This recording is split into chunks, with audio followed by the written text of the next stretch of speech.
Querido e querida, Paulo aqui está com um novo companheiro. Quem é esse companheiro? Silas. Todos nós lembramos que na primeira viagem missionária de Paulo, João Marcos se desestabilizou. Paulo continua a obra missionária. Ele não para o projeto por causa de pessoas. Ele continua o projeto independente de quem estaria do lado dele. Deixa eu dizer algo a você. Não pare o projeto. Não pare o que Deus tem para você por causa de pessoas.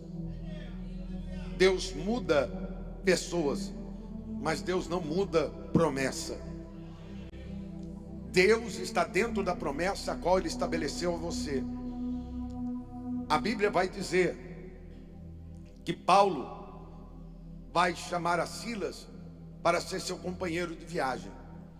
E aqui nós estamos vendo Paulo recebendo uma direção, e diz a história que na direção que Paulo recebe, ele não entende o porquê daquilo, pois ele viu um homem com um lenço branco balançando, que dizia assim, nesse lenço: atravessem a Macedônia e venham nos socorrer. Quando Paulo atravessa a Macedônia, o texto e a história vai nos dizer que este Paulo não está compreendendo o propósito. Deus havia lhe dado uma direção, mas ele não entendeu o propósito. E segundo consta no texto sagrado, Paulo aqui, que recebeu uma direção, que recebeu algo da parte de Deus para que ele continuasse e não parasse, diz o texto que ele vai tomar um caminho. Que caminho é esse? O caminho da oração. O texto diz que Paulo vai começar a orar. Diz a história que os judeus, eles costumavam ficar à beira de um rio, à beira do mar, para que pudessem celebrar as suas orações. Por quê? Porque o judeu entendia que ele teria que se purificar cerimonialmente. Como diz a história, eles deveriam tomar um banho. Esse banho não tinha por de ordem enquanto vida, mas espiritual. Eles criam que se eles descessem numa mikvê, o que é um tanque com 250 litros d'água, e saísse do outro lado daquele mikvê, ele estaria cerimonialmente puro para poder falar com Deus. E aqui Paulo vai na beira do rio, mesmo sem entender, mesmo sem compreender, Paulo vai buscar a presença de Deus. Certo é que a promessa aqui, ela é feita por partes. A primeira parte de Deus para Paulo é: atravesse a Macedônia e venha nos socorrer. Paulo vai tomar essa direção, ele vai estar em oração, e diz o texto e a história que quando Paulo está a caminho da oração, ele vai ver uma mulher que cotidianamente começava ali perseguir, e diz a história que ela adivinhava, ela tinha um espírito de adivinhação, ela tinha um espírito de adivinhação, e ela dizia: ali vai dois homens de Deus, ali vai dois homens a quem Deus se agrada. Diz a história que Paulo suporta por um período de tempo, ela adivinhando e até mesmo dizendo: eu sei quem são vocês. Paulo não deixa o orgulho ou o ego ser inflado por alguém que olha para ele e diz: ali vai dois homens de Deus. E sabe que eu descobri que é melhor ser homem de Deus do que ter credencial. Melhor é ser homem de Deus do que estar em contato com o céu. Paulo está dizendo algo muito sério aqui na sua palavra. Paulo está dizendo: eu continuo independente dos elogios, eu continuo independente de alguém saber quem eu sou. Quem não se lembra de um homem de Deus chamado Eliseu, diz o texto sagrado que Eliseu subia para o Carmelo cotidianamente, e quando ele subia o Monte Carmelo, uma mulher está de olho nele, está dizendo que aquele homem era diferente. E diz a história que Paulo aqui, ele vai olhar, ele vai contemplar, ou melhor, Eliseu vai contemplar a mulher lhe constrangindo para ir à sua casa, e ela vai dizer: vejo que vocês são homens de Deus. Paulo vai se alegrar com elogio, Paulo vai se alegrar, porque todas as vezes que ele subiu o monte, aquela mulher estava ali para lhe elogiar, estava ali para lhe parabenizar. Diz a história que Paulo agora vai perguntar qual é a necessidade daquela mulher, e sabe que vão dizer que a necessidade daquela mulher não é outra a não ser ter um filho. E Paulo vai chamá-la, ou melhor, Eliseu vai chamá-la, e quando Eliseu lhe chama, ele vai dizer: vejo que você tem tudo para ser feliz, mas falta-lhe um filho para lhe completar. Diz a história que Paulo vai dizer: daqui 1 ano você vai ter um filho. E ela vai dizer: homem de Deus, não engane a tua serva, pois a tua serva já tentou, já quis, já sonhou, já projetou, mas nada aconteceu. Paulo vai olhar para ela e vai dizer: então daqui um tempo você vai ver o que Deus vai fazer por você, no período de tempo. E diz o texto que Eliseu vai dizer: você verá o que Deus fará por você. Sabe o que me constrange dentro desse texto? Constrange a minha alma. É Eliseu olhando para ela e ela dizendo: homem de Deus, eu sonhei. Até homens que passaram por aqui profetizaram, mas eu não vi nada acontecer. E se tem algo que fere a gente, é uma promessa tardia, porque a Bíblia diz que a promessa tardia enfraquece o coração, e a gente tenta entender o porquê que esta promessa não se cumpre. Fique em paz, descansa o teu coração, porque eu comecei este culto hoje dizendo a vocês que Deus iria na frente de cada um de nós, e esta semana o que não aconteceu vai acontecer, para a glória e louvor do nome do Senhor. Volto eu ao texto de Paulo. Paulo agora está indo ao caminho da oração, e eu tenho uma notícia a você: se você não entender o projeto de Deus, continue orando, continue buscando, continue firme, continue nos pés do Senhor, porque Deus se revelará a você o propósito que Ele tem para você. Deus mostrará a você aquilo que Ele necessita de você.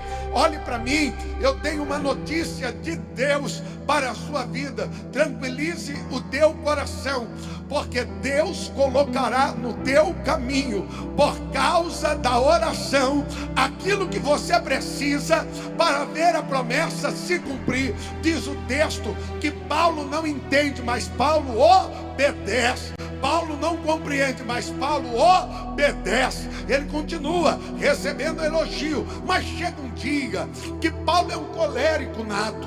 Paulo tem dentro de si o espírito colérico misturado com sanguíneo. Imagine Paulo então olhando para aquela mulher naquele dia que Paulo não está bem, e ele aponta a ela e diz: olhe para mim, mulher, porque a partir de hoje, o espírito de engano que estava sobre você está caindo por terra, está caindo por terra, está caindo por terra.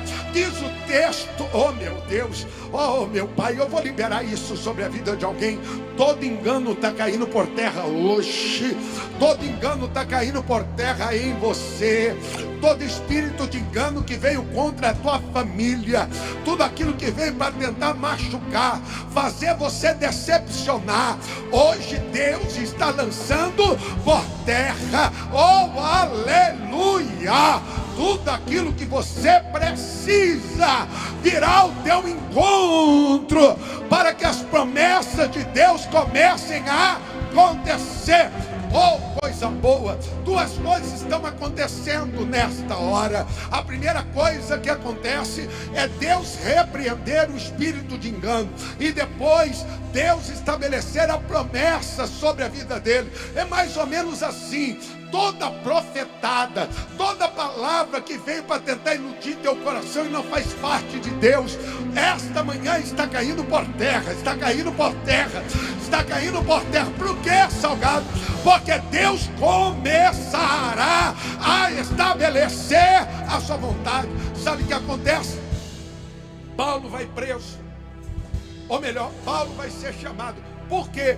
Porque o lucro daquelas pessoas, ou aquilo que elas tinham por necessidade, para continuar lucrando, caído por terra é. Segundo a história, ela tinha 13 senhores. Esses 13 senhores tinham o seu período que ela trabalhava, e nesse período eles recebiam para que ela adivinhasse. Deixa eu dizer algo a você. Alguém está perdendo lucro. Por quê? Porque uma coisa é você ter o lucro em cima do engano, outra coisa é você ter o lucro em cima de promessa. De um lado está alguém no engano, do lado de cá está Paulo vendo a promessa se cumprir. E Paulo agora vai sofrer. E por que Paulo sofre? Paulo sofre porque repreendeu o demônio. Paulo sofre porque Paulo vai tirar daquele lugar aquilo que tinha por engano. Vira para alguém e diga: nada. Diga: nada. Diga para ele: nada de engano prevalecerá. Eu tenho uma promessa de Deus sobre a tua vida. Ainda que se levantaram contra você por você ter promessa, Deus não fará a sua promessa voltar atrás. Deus estabelecerá a promessa dele sobre a tua vida e a tua história. Deus está olhando para alguém que chegou aqui dizendo: Deus, eu não estou entendendo mais nada do que está acontecendo na minha vida. Você não pediu para Deus falar com você? Deus está dizendo: há um reboliço acontecendo ao teu respeito.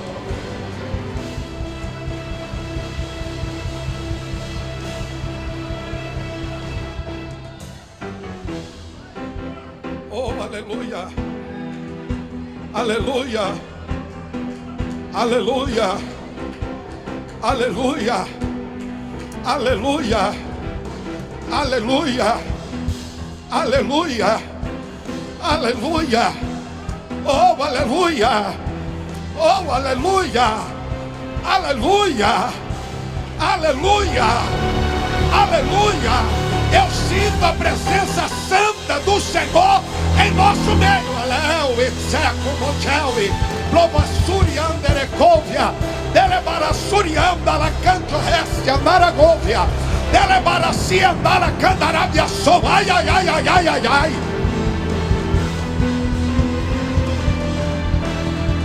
Oh.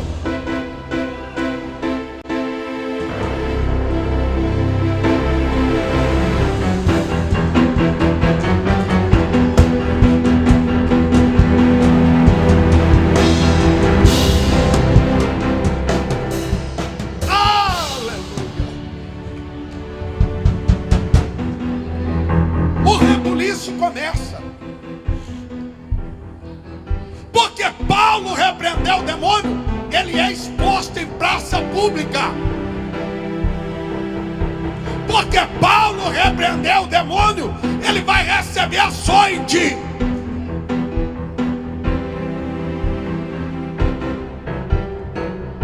Paulo, porque repreendeu o demônio, vai preso. Você não notou ainda que essa luta que você está passando, esse emaranhado de coisa que está vindo sobre você, não é de ordem física? Deus permitiu um rebuliço acontecer na sua vida para que a promessa seja estabelecida. Salgado, está doendo, mas permaneça. Salgado, está Tá difícil, mas permaneça. Salgado, tá doendo, mas permaneça. Salgado, eu não estou vendo nada. O que eu recebi até agora foi levante. E Deus me levantou para lhe dizer: deixa estar, eu estou nesse negócio e eu vou te honrar.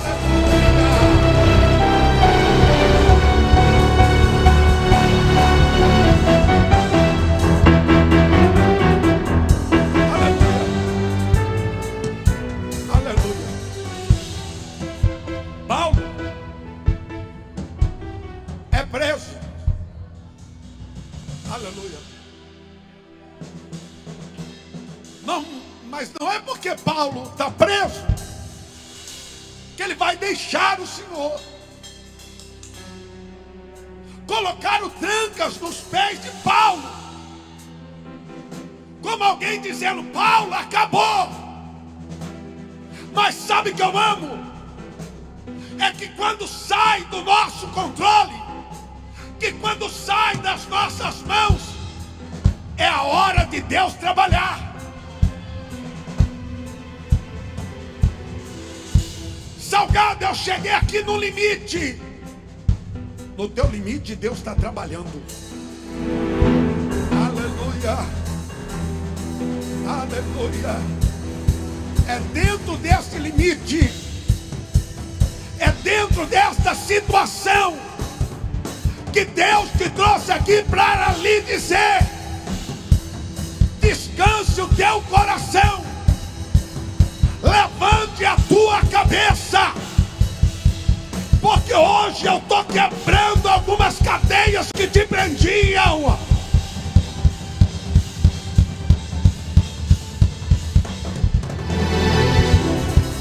Segura, escuta. Está doendo, mas eu estou congregando. Estou ferido, mas estou congregando. Me expuseram, minha vida ficou exposta, mas eu estou congregando. Meu problema está na boca de muita gente, mas eu estou congregando. Não deixe de congregar. Quem sabe o diabo falou: pera lá, eu arquitetei de uma tal maneira, usando pessoas para te aprisionar. Eu tenho uma palavra de Deus para você. É no meio dessa dor, é no meio desta crise, é no meio de tudo que você está passando, que Deus resolveu olhar para você. Eu tenho uma notícia de Deus para você. Te prepara, porque o teu gemido chegou diante de Deus.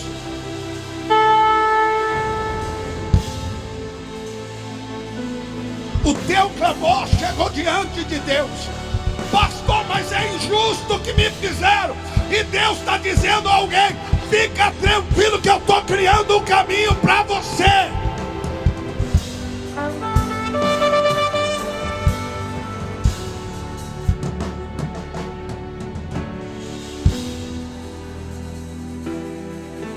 Eu estou criando um caminho para você.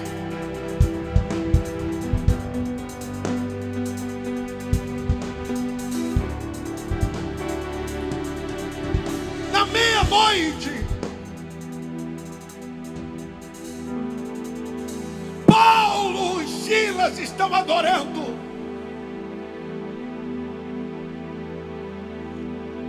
E a resposta de Deus chega. Eles podem machucar a nossa carne, mas não podem bloquear o Espírito de Deus de estar sobre nós. Eles podem ferir a nossa carne, podem expor a nossa carne, mas não vão conseguir arrancar a essência.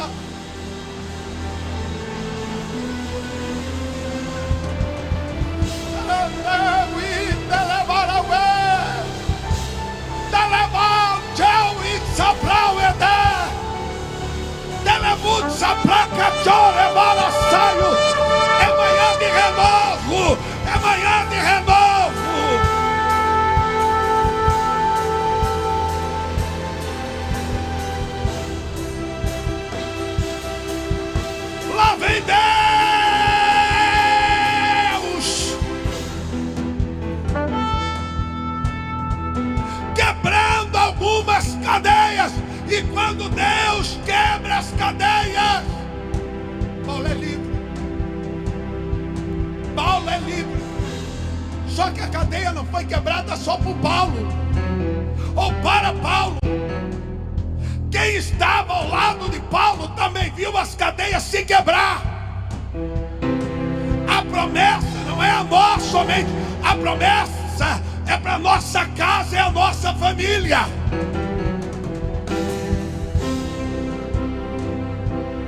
Paulo. Ah, Paulo.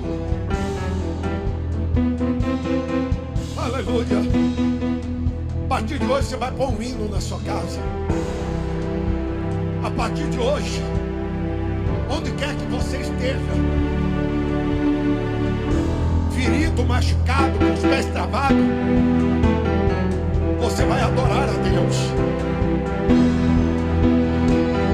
E Deus mostrará a diferença de quem serve e de quem não serve. Sabe por que aquela empresa não quebrou? Porque você está lá dentro. Sabe por que a casa não caiu ainda dentro da tua casa? Porque você está lá dentro. E você é o instrumento de Deus. Se tudo está difícil, adora o Senhor. Mesmo no sacrifício, dai a Ele louvor.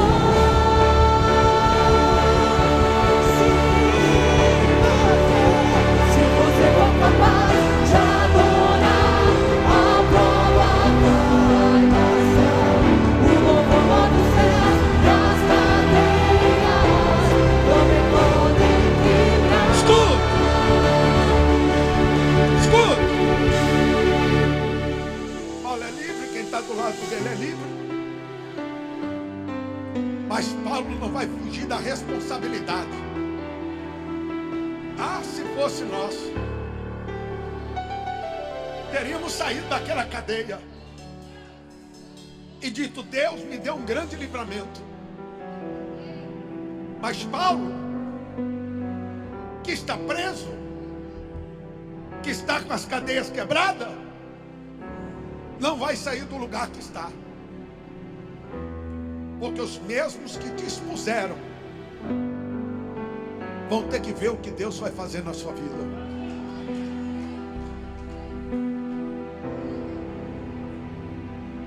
Alguém vai ouvir falar do que Deus está fazendo por você.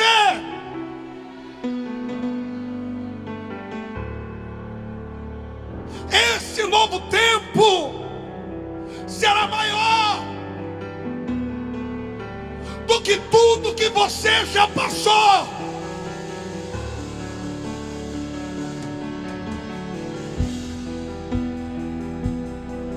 E deixe estar. O tempo da honra vai chegar. Deixe estar. O tempo de Deus ser glorificado na tua vida chegará. Vira para alguém e diga: o tempo de Deus está chegando. Quem não se lembra de Jefté, eu preciso encerrar. Quem não se lembra de Jefté, Bispo César Macedo,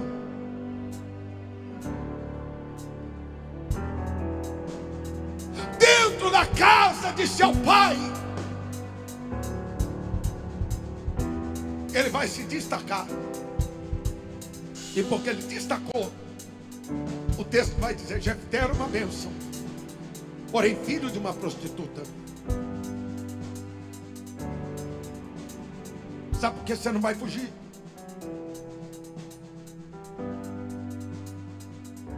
Porque Deus vai te honrar.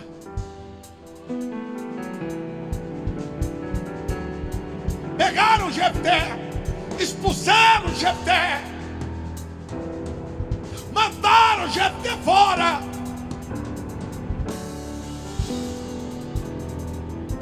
Eu me lembro quando era menino, trabalhava numa multinacional, e por trabalhar ali, eu jovem, cresci no meio, ou cresci sozinho, desde os 13 anos, morando na rua, que eu digo em pensão, trabalhando para poder me virar. para sustentar. Eu entrei numa multinacional, mas dali eu não tive estrutura. Eu era office boy, era menino. E eu me lembro que um dia o gerente geral virou para mim e disse assim: Rodrigo, eu acho melhor você procurar outro emprego. Não me mandou embora, porque aqui não estão deixando você crescer. Eu não entendi. Passou um tempo, eu saí daquela empresa. E porque aquela porta fechou, Deus me abriu um ministério.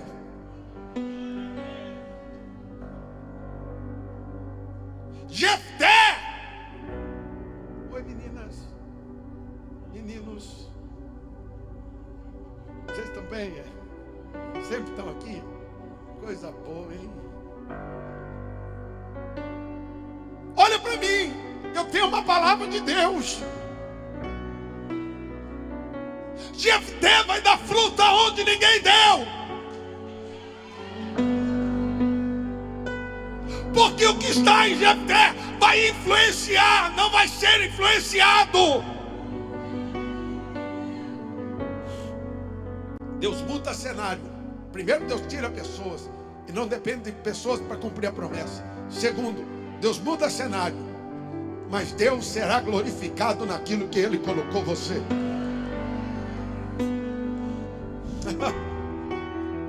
Jefté vai para Tobi. Sabe o que significa Tobi? Lugar bom. Só tinha endividado, só tinha gente rejeitada pela sociedade, só tinha, segundo o texto, vadios. Mas Jefté influencia e começa a crescer. E sabe o que eu amo em Jefté? Ele não quis provar para aqueles que fizeram mal a ele aquilo que ele estava vivendo. Você não precisa provar nada para ninguém.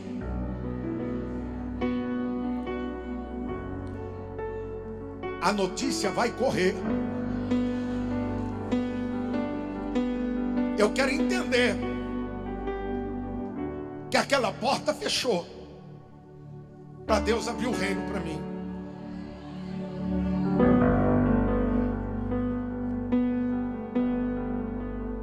Fui trabalhar numa outra multinacional. Quando eu estou lá, Deus falou para mim: o seu tempo chegou aqui. Cheguei no meu chefe, ou melhor, cheguei no meu pastor, disse: pastor, Deus falou para mim que o tempo meu lá na empresa lá acabou. Ele disse: larga a mão de ser bobo, rapaz, vai trabalhar. Passou um mês, eu fui mandado embora. Passou um ano, eu estava como secretário da igreja. E Deus falou comigo: você não depende mais da terra. Eu falei: Deus, eu já trabalhei em muita multinacional. Ele falou: você não depende da terra, você depende do céu. Nunca mais me faltou nada. Talvez eu não tenha tudo que eu queira, mas a minha necessidade Deus tem suprido. Eu estou dizendo para você que não importa a porta, importa o que Deus vai fazer através de você. Eu quero que você levante a mão, porque eu vou liberar isso. O novo tempo chegará a você, e quem não te valorizou vai ter que ouvir falar daquilo que Deus está elevando. Elevara surianda la candarabia.